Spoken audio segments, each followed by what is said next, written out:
Good evening, Commissioners, and over to you, Vice Chair Fye. Thank you, Clerk Moss. Good evening, everyone. Let's call to this meeting to order. Clerk Moss, can Thank you you, do Vice us Chair the Fye. honor of announcing and roll call? You got it. So, Commissioners, the Washington County Board of Commissioners, also meeting as the Board of Directors of Clean Water Services and all other county service districts, is now meeting this regular session, December 10th, 2024. Commissioner Willie? Here. Commissioner Treese? Here. Commissioner Rogers? Here. Chair Harrington? Here. Vice Chair Fye? Present. I'll announce Vice Chair Fye will chair the meeting with Chair Harrington remotely. Over to you, Madam Chair. Thank you. Now we're at the section of our agenda for the public communication, limited to 2 minutes per individuals, 10 minutes total. Clerk Moss, how many do we have signed up this evening? We have 6 signed up, Madam Vice Chair. So that puts us over the 10 minutes. What is everyone, does anybody object to allow all 6 members to speak tonight? I say we allow all 6 of them to speak tonight. I would move that we waive the time requirements, and Madam Chair, in accordance with your wishes. I think we ought to hear them all. That's moving the time requirements for the 10-minute structure, not the 2 minutes. No, it's the 2 minutes, there'll be 6 of them for the Right. 12. Yeah. 12 minutes total. You second that? Yes. Yeah. Great. All in favor of allowing all 6 community members to speak, raise your hands. Commissioner Willie? Yep, unanimous. Thank you. Okay, the first 2 we have up is Dale Feek, followed by Steve Britzel, and then Sandra Nelson and Jenny Kempa.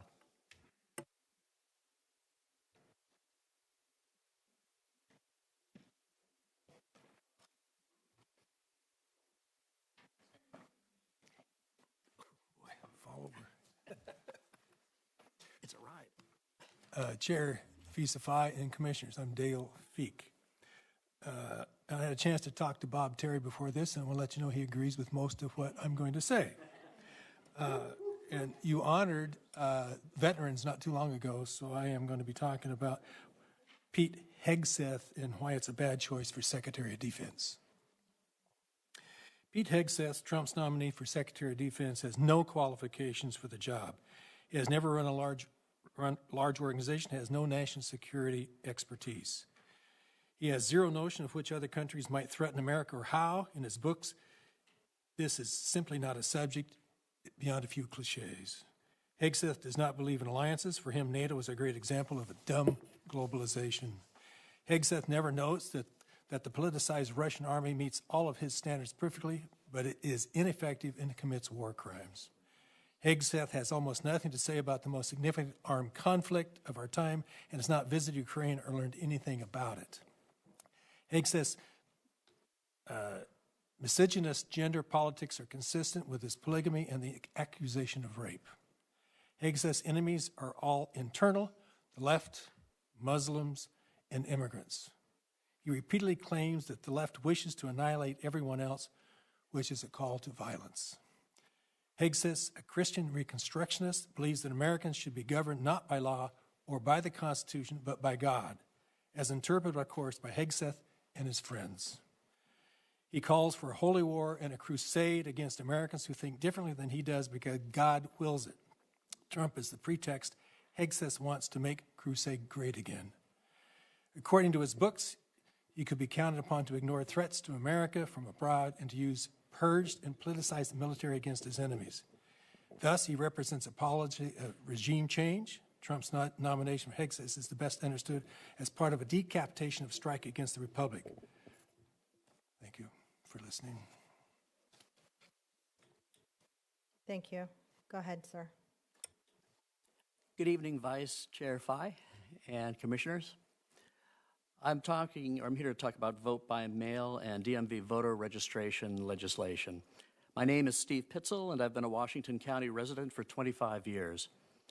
Oregon's election integrity spiral began in 1998 when Oregon voters passed ballot measure 60, which directed all elections in Oregon to be conducted by mail effective January 1st, 1999.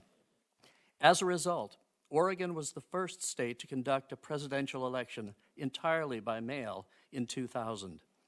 Under the new system, registered voters would receive a ballot automatically unless they opted out. Voters had to provide a residential address, which could be any place in the county that described their physical location. Ballots had to be returned to the county elections office by Election Day. Ballots were counted on Election Day. Photo ID was not required. However, in the case of a new voter or someone who had not provided ID previously, they could be asked to provide proof of identity or citizenship. In 2015, this was followed by HB 2177, legislation which set the framework for ballot measure 11, which also passed. This measure directed the Oregon Secretary of State and the DMV to create a system where individuals would be automatically registered to vote when applying for or renewing a driver's license or state identification card. It also established the opt-out system for people who did not want to be registered. We are still living with the key themes from these ballot measures. 1, people are registered to vote automatically. 2, instead of choosing to vote, people have to opt out. 3, due to automatic registration and lax ID requirements, the number of registered voters has increased, but these are not necessarily eligible voters, as we have seen. 4, we are littering the pavement with ballots, many of which are undeliverable at a great cost to the citizens, and we are opening the door to fraud. Thank you.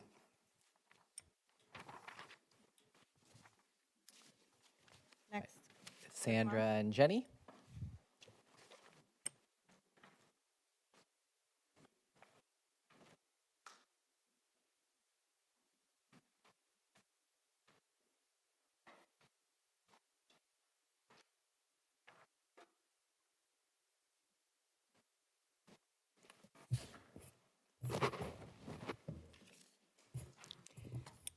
Go ahead. Good evening, Vice Chair Fye and Commissioners. My name is Sandra Nelson. I've been a Washington County resident for 40 years. In 2017, the Oregon legislature passed HB 3464, which aimed to protect individuals from immigration enforcement actions. It was passed under the umbrella of the state's sanctuary policies and is aimed at protecting those here illegally. It restricts public bodies, for example, government agencies, from asking about or requesting information regarding a person's citizenship or immigration status, unless it is required for eligibility determination for a specific benefit or program. It also prohibits disclosure of a host of personal information, such as address, telephone number, email address, social media, or friend-relative information. This legislation is directly undermining and invalidating our elections.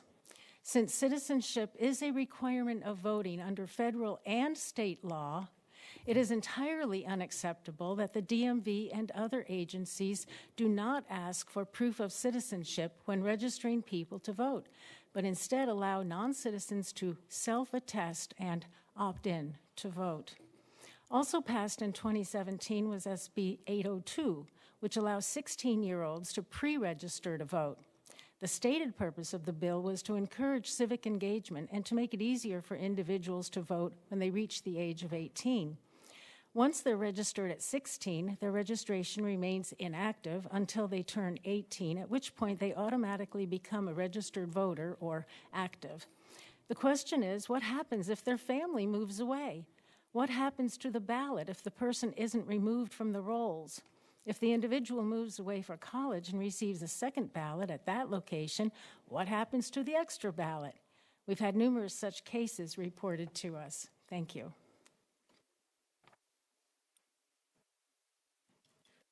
Good evening, Vice Chair Fye and Commissioners. I find that it's hard to hear. Am I loud enough? My name is Jenny Camprath, and I've been a Washington County resident for 32 years. In 2019, the legislature passed SB 870, the National Popular Vote Compact.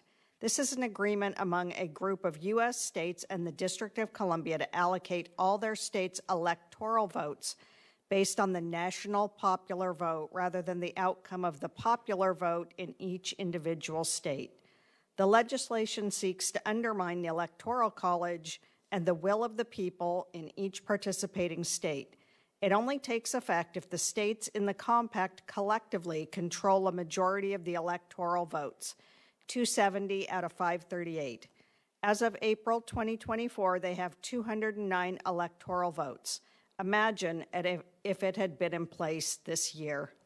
In 2021, the legislature passed HB 2681, which allows inactive voters to remain on the voter rolls and is a direct violation of the National Voter Registration Act of 1993, which requires the voter rolls to be maintained. This is one major reason why Oregon has the dirtiest voter rolls in the country and is being sued by Judicial Watch. According to the Oregon Citizens Lobby, passage of this bill resulted in the re-registration of 525,918 inactive voters, about 18% of the total number of voters to voter rolls. Anyone who reads or hears about this legislation has to ask the question, why would legislators pass a bill that ensures dirty voter rolls? It might interest you to know that the chief sponsor of this bill is Dan Rayfield, who was just elected to the Oregon Attorney General. Thank you. Right. The last two we have, Madam Vice Chair, is Karen Schmidlin and Jackie Poppin.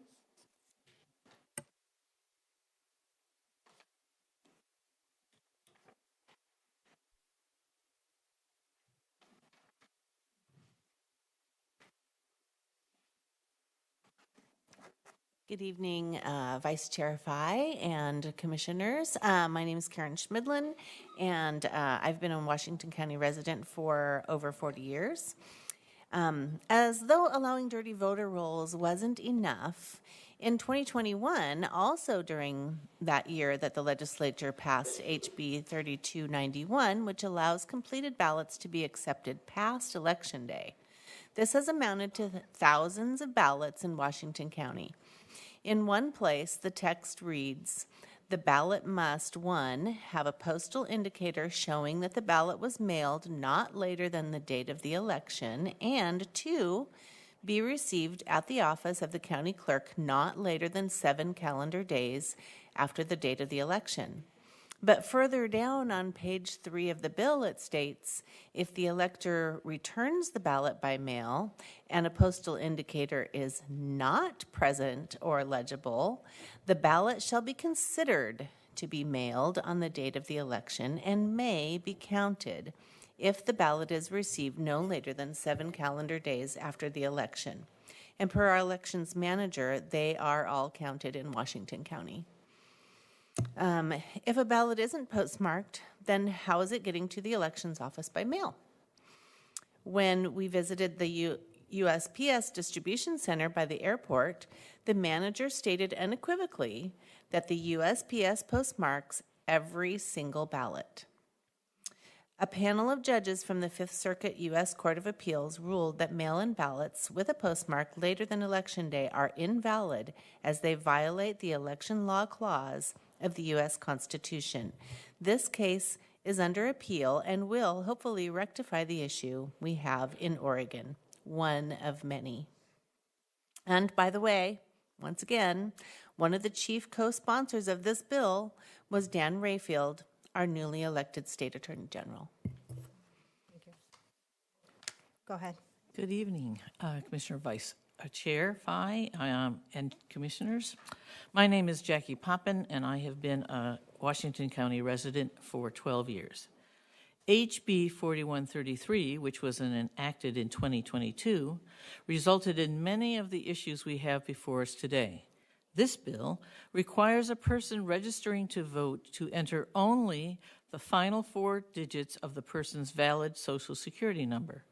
It allows a person registering to vote to electronically submit an image of their signature, not their actual signature. It allows a person to submit a registration card electronically with no state license, permit, ID, or social security number, accepting only acceptable identification. The electronic voter registration system may also include an application programming interface to allow third-party organizations to securely submit registration cards electronically on behalf of individuals. To do so, the third-party organization must be approved as a voter registration organization as defined by the Secretary of State. The last bullet makes it possible for all sorts of third-party organizations to register people to vote, including non-governmental organizations who may be working with illegal migrants and non-citizens. It seems that everyone is registering people to vote except for the elections office, where the voter registration really belongs. This brings us directly to HB 2107, which passed in 2023, which extends the automatic voter registration to the Oregon Health Authority. This will allow them to use the voter registration card to register their clients.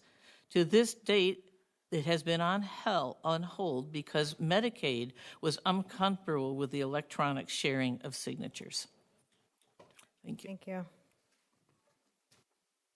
Madam Vice Chair, that concludes this public communication, our first section. Back to you. Thank you, Clerk Moss. Our next item is the consent agenda. For tonight's consent agenda item, we have 11 items. One item from CWS, Clean Water Services, one item from Fleet Facilities and Parks, 7 items from Health and Human Services, 1 item from the Sheriff's Office, and 1 item from Land Use and Transportation. What are the wishes of the board? Move for approval of the consent agenda? Second. All those in favor, raise your hand or say aye. Consent agenda passes unanimously.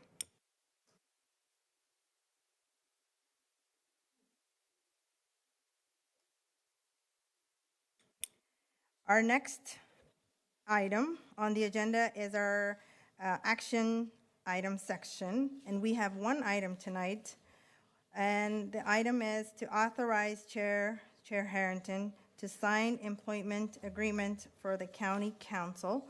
Chair Harrington or staff, do you have any comments or questions on this item? I'd be free to make some comments. Please, go ahead. Thank you. Do I do that before we have a motion on the table? Either way, Madam Vice Chair, I would move we approve the item. There's your motion. If we get a second, then the chair can make her comments. There we go. Great. Thank you. Thank you very much. As we know, we have had a national search underway to hire a new county council. In the interim, we have been very well served by Courtney Duke Dreesen as our interim county council. Thank you once again to you and the great staff at the Washington County Council's office. So we've done a national search, which involved putting out the job brochure, working with a search consultant, and soliciting applications for qualified candidates for at least 4 weeks. After that, all of those applications were vetted using the qualifications that we had documented in the job brochure. And from there, we had face-to-face interviews with a handful of applicants. Our in-person face-to-face interviews consisted of this board, along with Commissioner-elect Jason Snyder, as well as Ms. Angie participating. We also had 2 different interview panels to also help advise us. and they provided their comments, both a panel from the county council's office as well as a panel from throughout the leadership throughout the organization, so that we were seeking input about the experiences of these final interview candidates relative to, answer different questions about what experience they've had in the kind of work that we have before us from the county council's office. Out of that, we had discussion and consensus to move forward with one of the applicants, Alex Barnett. And you have the final draft contract before you today. I would like to share that Mr. Barnett has been in the United States Army since July 2005. He has been doing legal work since 2013, so well over a decade of experience in the whole range, from attorney advisement to management, civil litigation, leadership, interaction in all kinds of different ways, including the kind of interaction that he as county council would have with us, the Board of Commissioners. His experience ranges from law, the labor law, employment law, regulatory compliance, environment, government ethics, and contracts, which sounds very familiar to the kind of work that our great legal team supports for this large agency of 2,700 employees and many different departments. So with the help of the national consultant firm, as well as our HR department and legal representation, you have before you a final draft contract for consideration. Mr. Barnett has reviewed that and finds it acceptable, and the last step is for you to weigh in on that. So those are the comments that I wished to share. Oh, I forgot to mention that in accepting such a potential position, Mr. Barnett would be completing his U.S. Army service of just over 20 years and would be relocating to Oregon in very early June along with his family. Sorry, one last thought. Oh, yes, he is a member of the Oregon Bar today. Thank you. Thank you, Chair Harrington, for that comment and overview. Anybody else has a comment or? I'd just like to thank everybody that was involved in the process. It was a very thorough process. I was very comfortable with the extension of the potential offer to Alex. Look forward to working with him, but at the same time, want to thank Ms. Courtney Duke Dreesen for all of her work. She's been so great to work with and has really stepped up to the challenge. So thank you for your time. I am in support. I've read the contract and I am in support. Nothing to add. Commissioner Willie? Okay. So we have a motion that's been seconded to authorize the chair to sign the employment agreement for the county council. All those in favor, please raise your hands or say aye. Okay. Action item passes unanimously. Our next second section is public comment again. So fast tonight. We're back to public comment. Yay. So, Clerk Morris, what do we have? Thank you, Madam Vice Chair. So we have 5 people signed up. So the first 2 are Roger Law and Jill Latre.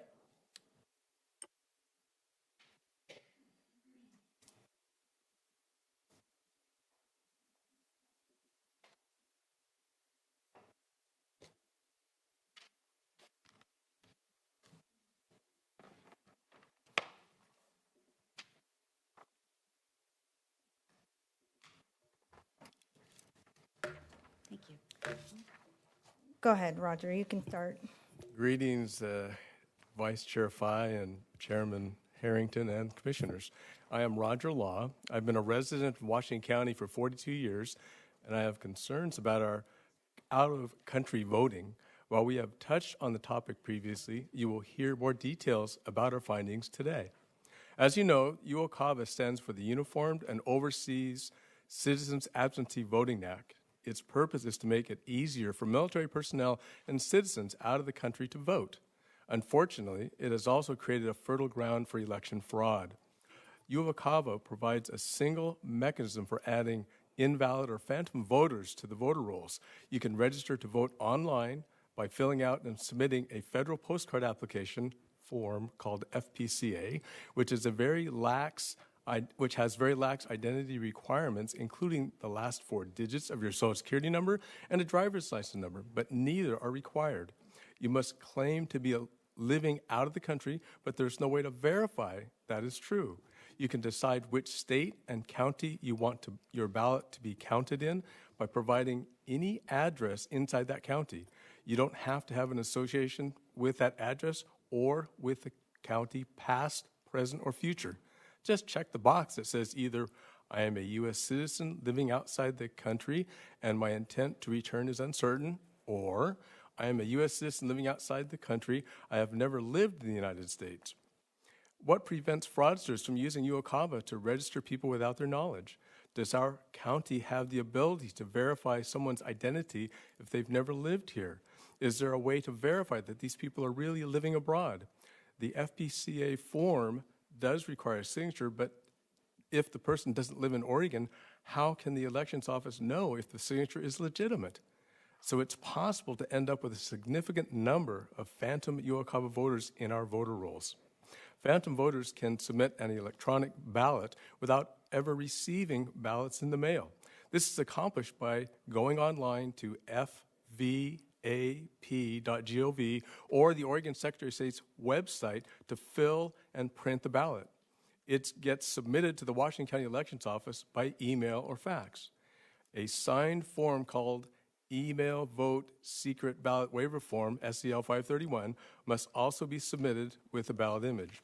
Once the Elections Office receives these electronic votes, the manual steps for processing them happens with no visibility of the public.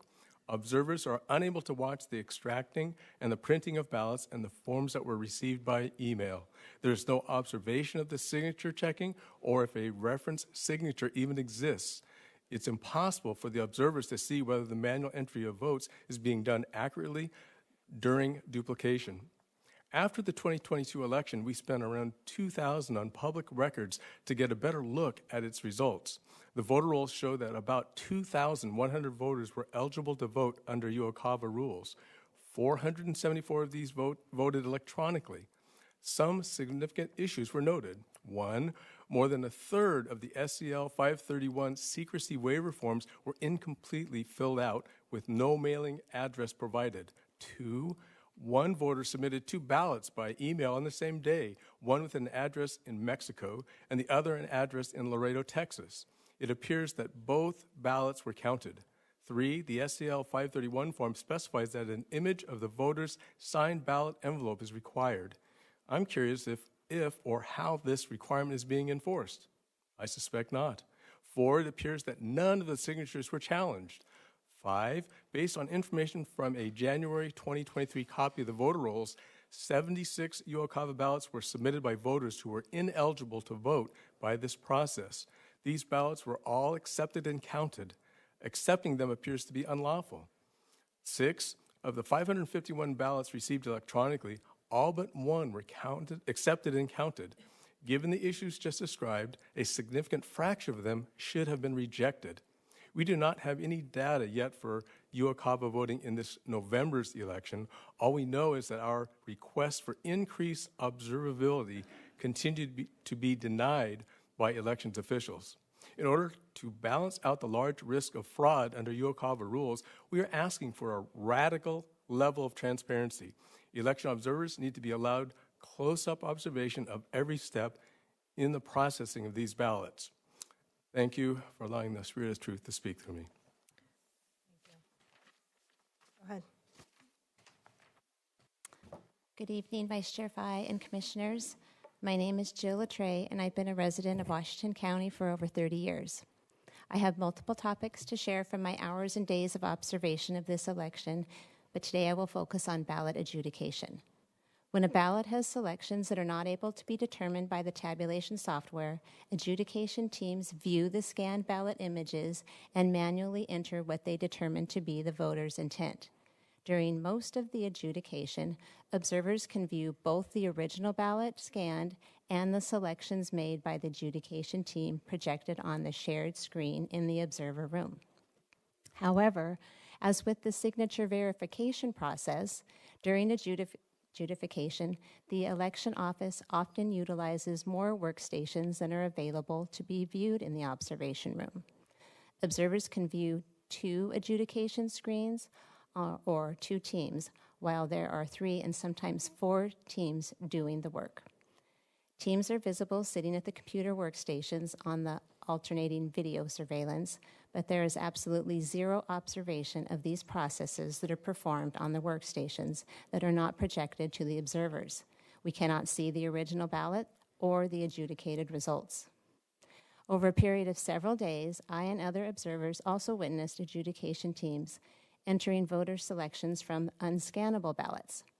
Election office staff reported these ballots could not be scanned by the tabulation software. Almost all the ballots reported the following error message: wrong number of right timing marks. The timing marks are the squares that are printed along the sides of the ballots. So it means that a printing error caused these ballots to be unreadable by the tabulation software. These batches of ballots reportedly also included the UOCAVA military and overseas ballots. For the unscannable ballots, on one side of the screen we saw an image of a ballot analog sheet, and on the other side of the screen we saw the adjudication team making entries for each ballot. Just as when no screen share is available from the extra adjudication teams, adjudication where the observer can view only the entry being made but not the original ballot or documentation, also provides no meaningful observation. The observer can't verify anything that's being entered. On November 7th, several observers watched this type of adjudication for a period of almost 2.5 hours. Teams had ballots or documentation in hand, but the observers could only view the final selections the team made, but not the original document. We noticed during the first hour, we did not see one vote recorded for the Republican Party. The observers agreed this was very unusual, and I requested to speak with the office manager, Dan Forrester. It was reported that Mr. Forrester was not available at that time. We asked if an observer could sit in the computer room near the adjudication team to view the original documents as the votes were being entered. We were denied. Mr. Forrester spoke with us at the end of the day and said we could view the ballots after they were finished with the 3 boxes. In a follow-up email, Mr. Forrester said we could actually view one of the 3 boxes for about 5 minutes. He stated this was a courtesy and was not meant to set a precedent for the future. He noted this may not be satisfactory and suggested for a more comprehensive review, we make a public records request after the election is certified to examine these ballots. On November 7th, 79% of the presidential votes recorded were Democrat, which is a large deviation from the Washington County results of 65% Democrat and 31% Republican for the presidential race. We viewed approximately 120 ballot duplications that day. Noting we would not have meaningful observation of the ballot duplication process, I made a point to record as many of the selections entered by adjudication teams as I was able. On Friday, November 8th, I recorded 215 presidential votes on the unscannable ballots. The presidential votes were 75% Democratic, 21% Republican, and 4% other. Thursday, November 14th, more unscannable ballots were duplicated by adjudication teams. Again, the same error message was reported, wrong number of timing marks. On that day, I recorded 117 unscannable ballots for the presidential votes. Democrats received 71%, Republicans 23%, and 6% to other. Commissioners, we again request Washington County utilize home rule to make changes needed in our election processes. We need to have meaningful observation. We also request, effective immediately, public record request fees regarding elections be waived so that citizens can do a comprehensive review, as Mr. Forrester suggested, without the financial burden that we have borne for years. Thank you. Thank you. Okay, next, Madam Vice Chair, we have Mary Jalopoulos and Bob Terry, and our last person tonight will be John Woods.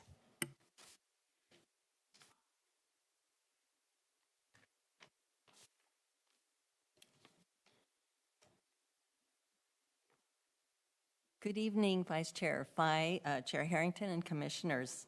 I'm Mary Halkiopoulos. I've been a Washington County resident for 23 years. Yesterday, you should have received a copy of our letter written to the Secretary of State requesting non-certification of the November 5th general election. For the record and for those attending, I'll briefly list the main points supporting non-certification. We'll start with the Oregon DMV, which you know recently admitted to registering 62,949 individuals with unknown citizenship status from January 1, 2021 through October 18, 2024. This translates to 8,183 such individuals in Washington County. These numbers grossly underrepresent the true number of such individuals, as people are able to register via other agencies such as housing or directly online with only self-attestation and no proof of citizenship. This doesn't count other types of ineligible voters on the rolls, such as inactive voters who cast the ballot or deceased voters. Without a thorough and meticulous audit of the voter rolls, the true number of ineligible voters in this election cannot be known. According to federal and state law, only U.S. citizens are allowed to vote. Every vote counted from an ineligible voter nullifies the vote of an eligible voter and may constitute a voting rights violation for which state and county officials may be held personally accountable. The federal allowable machine rate error is 1 in 125,000 ballots, which allows for 19 ballots statewide and 3 ballots in Washington County. The number of ineligible voters are well in excess of these numbers. Some interpret the error rate as applying only to the counting of ballots and not to the ballots themselves. However, we would argue that knowing that ineligible ballots are likely in the system and are being counted is like knowingly allowing counterfeit money to enter into circulation, which is a federal offense, a felony. But focusing solely on the counting of ballots in Washington County, on election night, counting was paused due to sorter scanner failures. On Wednesday, November 27th, the day before Thanksgiving, the Elections Office reported 300,521 total ballots cast and 400,845 registered voters. The post-election logic and accuracy test was held at 8:30 in the morning on Friday, November 29th, and witnessed by 2 citizens. At 6 p.m. on the same day, Friday, November 29th, the Elections Office sent out an email stating, Washington County Elections will conduct another public test of our tabulation equipment on Monday, December 2nd at 8:30 a.m. After Friday's test, we determined that 1 box of ballots from the election needed to be rescanned. 4 citizens attended the second test on Monday. According to the elections manager, box AB-344, during reconciliation, the staff noticed that the tally appeared greater in that box than the actual ballots that were in it. He said about 100 ballots were affected. He could not say definitively what had occurred. The assumption was that a batch of ballots must have been run twice, but he could not say for sure. In a subsequent email, he wrote, the batch contained about 480 ballots, and we corrected the problem by deleting the batch and then rescanning it. It didn't change any election contest results or have any effect on the election. The final certified numbers posted on December 2nd showed 584 more ballots and 833 fewer voters than reported prior to the first test on November 29th. These final numbers do not align with the information provided that the box had an overcount of 100 ballots. The ballot count may increase somewhat due to curing. Citizen observation during the curing period says that it does not explain this volume of increase in the number of ballots, as there weren't that many cured. It's important to note that the certified numbers were posted at 9:04 a.m. on December 2nd, whereas the final test began at 8:30 a.m. and was still in process when the final numbers were posted. ORS 254.525 states, "The test shall be conducted after all the ballots are tallied, but before the final results of the election are certified or before the vote tally system is shut down." This statute was not followed. Clearly, the numbers and explanations just don't add up, and we, the citizens of the election integrity team of Washington County, who represent several of our neighbors, have determined that our elections violate our civil rights, will no longer accept the certification of invalid and shoddy elections. Thank you. Well, good evening, Vice Chair Feist. Refreshing to see you sitting up there. You look good in that position. Thank you. However, I must say, you need to practice a little bit on your slamming of the gavel. It's not as loud or as rapid, so just a suggestion. But thank you for being here. And I appreciate Mr. Mask starting before I even got to start my position. So I don't think I need to introduce myself to you, but I will for the record. I am Bob Terry, former county commissioner. And today is legislative day in Salem. Amazing, isn't it? After all the stuff we presented to you this evening. And what would you have heard today are only some of the examples of increasingly bad election legislation that our state has passed over the past several years. Some of the legislation is in direct opposition and illegal to federal law. This is just one of the reasons we must disconnect our election system from the state, beginning with our voter rolls. It is long past the time that we apply home rule to bring honesty and integrity to our county. Our citizens and the principles of one man, one vote, if we don't, we will no longer have that and have a nation if we don't abide by that one man, one vote. The citizens have not been attending. The citizens that have been attending these meetings are here because they care about our nation and about our county, their county. You can no longer continue to ignore them or the people they represent, which are many, because most of us people who have been coming are elected citizens themselves, representing a precinct, which are where our voters are. Those precincts are participating in these meetings with us. A number of verifications of citizens and shoddy system with no throughput is not acceptable. The ballots during the printing and afterwards are not followed. They're not controlled. When they go, and I doubt if anybody here, except for perhaps the elections office, understands that those ballots are printed out of the county, shipped from that location to the PDX post office, and then shipped wherever they go to elsewhere in the state and out here to our county, and then must go through the system that controls our county, whether it be here in our county or out of the county. Those are so many hands that touch our ballots, and so many ballots could be inserted into the system with no way of protecting them or even thinking about it. One of the disturbing things we discovered just recently is that there are voter registrations taking place in our public housing. Is anybody checking the ID or know who the people really are that are doing that? If we are expecting the people who are running those public housings for us are responsible to make sure that the people who are doing that are legitimately registered, is unfair to them. And it's also unfair to the rest of us as our voters.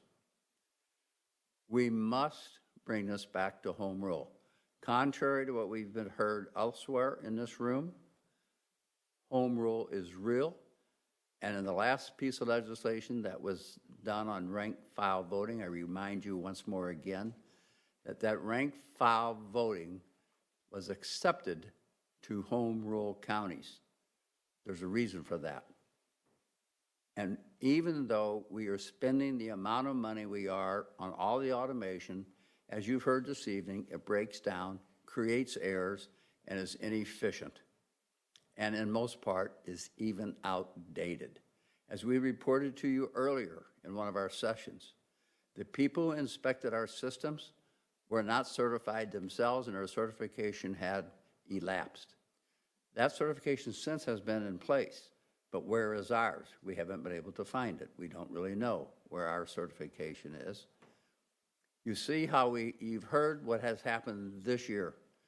We must allow the citizens to view our voting process inside the walls of where we're sitting in a cloakroom that is no bigger than what you would provide to a smoking bunch of people sitting in a corner of a building in a casino. Thank you very much. Now, sorry if I sounded rude. That's not my intentions. It's just to bring to your attention what we need to do, and we hope you will listen to that. We are ready to help you and help the county. We don't blame our workers in the county at all. It's coming out of the state, and we're not collecting it ourselves. We have one more. Mr. Woods? Thank you.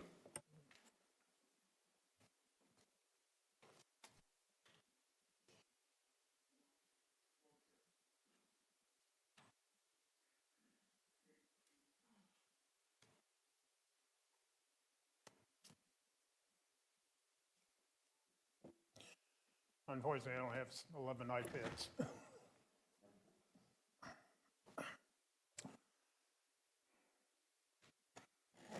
Good evening, Vice Chair, Phi, and Commissioners. We have sat here over the last month listening to different departments in Washington County talking about the huge amounts of money they want to spend. I find this curious, as the federal government is looking to make significant cuts in its budget. I submitted 2 articles to the national blog, American Thinker, and both articles about Oregon's elections were published. The articles have been viewed by people across the world. Now a number of Oregon news outlets have contacted me to gain access to the articles. I find it totally unbelievable that over 62,500 illegal registrations have been sent to the Secretary of State as suspect registrations. In our lives, if we want to buy a used car, that car will come with a certification of its condition and history. If we buy a home, we need to have a home inspection to protect the buyer from unseen problems. These things affect our monetary situation directly. Since we have been told that significant taxes will be levied against the citizens of Oregon by the newly elected legislature, because of that, our elections need to be verified and certified without any question. There is only one thing that assures that the elected persons are really the winners. That is a transparent, bipartisan, open audit of all of the elections. With the 2 articles going national, there has been some interest from the feds sending me emails exactly what is going on in the Oregon elections. We are watching to see if and how you commissioners fix this problem in Washington County. Thank you. Thank you. All right, Madam Vice Chair, that concludes tonight's public communication with the board. Thank you. Yes. Yes, Ms. Bailey, you can speak. And then this will be the last one, Madam Vice Chair. Okay. Thank you.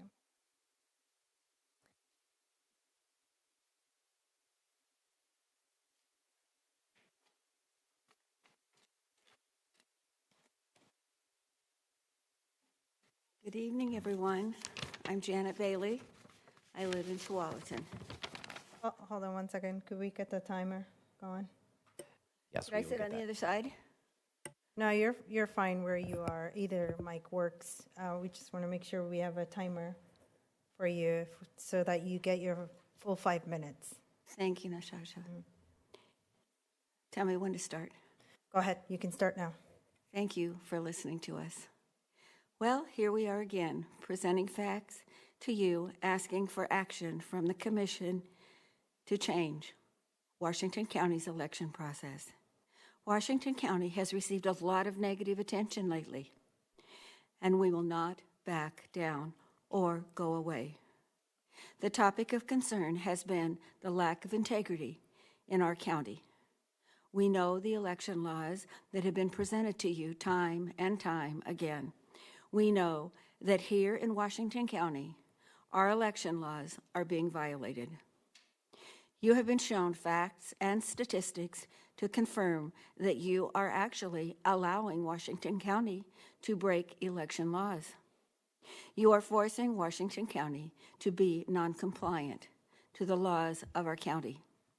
In addition, the voting machines in Washington County have broken down, causing the need for recounts, and even the recounts have failed and needed to be redone.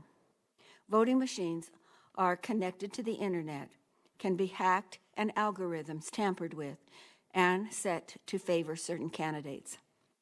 We ask you, Washington County Commissioners, to please join us and other home rule counties to help pave the way for transparency, for fair and honest elections. Citizens have lost confidence in our election system. We advocate protecting and defending our American values by supporting and ensuring that we have freedom, prosperity, and the opportunity to elect our local, state, and federal officials through honest, transparent, and fair elections. We are currently asking you to clean our voter rolls, require ID showing address and citizenship, stop registering voters at motor vehicles. We want voting in person, voting at our local precincts, voting using no voting machines, ballots calculated and tallied in our precinct on election night. The completed ballots secured and taken to Salem by a Brinks-type courier. We are not going away. We are calling you to action. Without fair and honest elections, we're sunk. Please hear us. Please help us. Please join us. Thank you. Thank you. All right, Madam Vice Chair, that now closes the public comment, and back to you. Thank you, Clerk Moss. Just so that I do right by the actual chair who's online, Chair Harrington, do we need to check online to see if anybody wants to comment? I've seen some time where Chair Harrington says check online, so I want to make sure we're doing right. Yes, Madam Chair. Is anyone via Zoom wish to provide public comment to the board at this time? Please utilize the raise hand function. Not seeing any hands. Vice Chair Fye. Thank you, Clerk Moss. Now our next agenda item is board announcements. Tonight is moving really fast. Is everybody feeling it? So next Tuesday, December 17th, we have work session scheduled at 9 a.m. and then followed by a board meeting at 10 a.m. That will be the final board meeting for this year, the year 2024. Now we get into January. Full day ahead on that first Tuesday. I think it's the second Tuesday maybe. Tuesday, January 7th, 2025. We will do an elected official swearing-in ceremony at 9 a.m. Myself and Commissioner Jason Snyder, Commissioner-elect currently, will both be sworn in. Followed by Housing Authority Board of Directors meeting at 10 a.m., followed by board meeting, immediately followed by the Housing Authority. And then we'll have an afternoon work session starting at 1 p.m. Then Thursday, January 9th, the board will have a roundtable at 9 a.m. Tuesday, January 14th, 2025, we will have a work session that day, no regular board meeting, and that work session starts at 9 a.m. And then Thursday, January 16th, 2025, we'll also have, no, I skipped, wait a minute, skipped a day or a week here. Tuesday, January 14, 2025, we will have a work session that starts at 9 a.m. And then Thursday, January 16th, we will have another roundtable at 9 a.m. as well. So make that note, 2 roundtables happening in January. Tuesday, January 21st, 2025, we will have a work session at 9 a.m. and then board meeting at 10 a.m. And finally, for that month, Tuesday, January 28th, we will have a work session at 2 p.m. and we will have a board meeting just like tonight that starts at 6:30 p.m. Is there any other announcements from the board? I don't see anyone raising their hands. And that brings us to the conclusion of this meeting. Do I have a motion, and can somebody second it, to adjourn the meeting for December 10th, 2024? Move approval. Second. Okay. Commissioner Trees and Chair Harrington. All those in favor of adjourning tonight's meeting? Okay. The meeting is adjourned. Good night, everyone.